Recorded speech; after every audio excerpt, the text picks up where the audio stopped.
Welcome to a custom-tailored deep dive, created just for you. Today, we're decoding the update notes for Mexico's SUA, the Sistema Único de Automanejo, specifically version 3.7.1.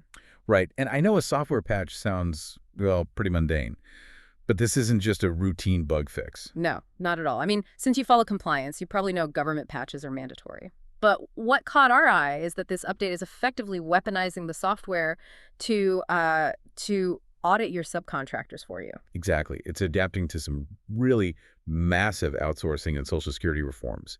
Staying compliant today isn't just clicking update and grabbing a coffee. It's about understanding why the rules shifted under the hood. Yeah. Because if you don't grasp the underlying rules, you're exposing your business to severe financial risks without even realizing it. Okay, let's unpack this. The biggest change we found in the notes is this concept of responsabilidad solidaria, or solidarity responsibility.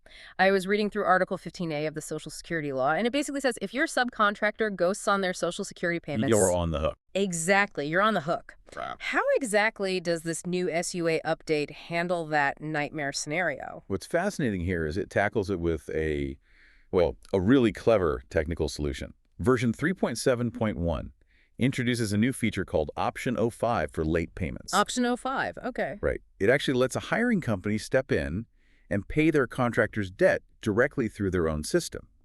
The brilliance of it is that it neatly separates this emergency vendor payment from your own company's regular payroll. Oh, nice. So your internal accounting stays perfectly clean. Wow, so you're essentially forced into being an auditor for your own. For your own vendors, yeah. Because I saw a terrifying number in the notes regarding fines for missing this, something north of 200,000 pesos.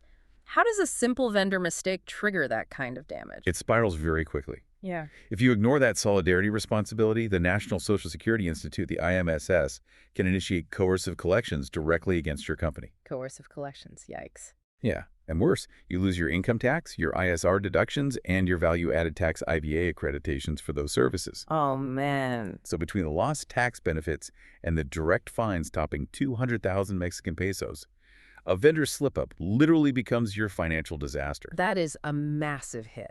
So the software gives you a lifeline to pay cleanly and avoid the fallout. That makes sense. Exactly. But wait, here's where it gets really interesting.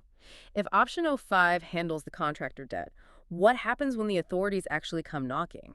Because I saw something in the March 2, 2026 notes about notification fees shifting. Right, the administrative fees that both the IMSS and the Housing Authority charge when they have to physically demand payment are being updated for inflation. And SUA 3.7.1 now automatically calculates this newly adjusted fee. Okay, so it just does the math for you. I mean, Right. That's convenient, but is it really that game-changing? If we connect this to the bigger picture, it really is. Because it completely removes human error. Like, if the software didn't auto-calculate Would you accidentally paid the old fee? right, the old pre-inflation fee, the authorities would consider that a partial payment. Oh, and legally you'd still be in debt. Exactly, which triggers a whole new cascade of fines. By locking in the exact calculation, the system protects you from yourself. So the software basically forces you into compliance by removing the option to make a partial payment. That's actually really smart.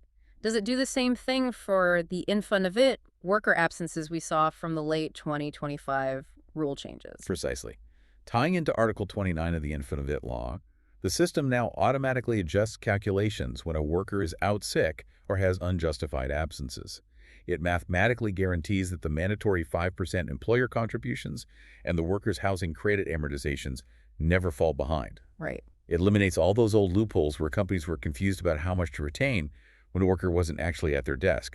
So what does this all mean? Bringing this all together, we've got solidarity responsibility, inflation safeguards, and auto-adjusted housing credits. But looking at the implementation notes, there is one incredibly practical, non-negotiable step for you before you touch anything. Yes, the backup. Always back up your current database, your .mdb file, before installing version 3.7.1. Because the only thing worse than paying your contractors overdue taxes is accidentally deleting your entire company's database while trying to do it. That is essential advice. And I think it leaves us with an interesting reality to chew on. Modern compliance software doesn't just process numbers anymore, it actively enforces human behavior and corporate ethics. When legal loopholes are closed not by judges in a courtroom, but by mandatory software updates on your office computer, you really have to wonder, is code becoming our new legal system?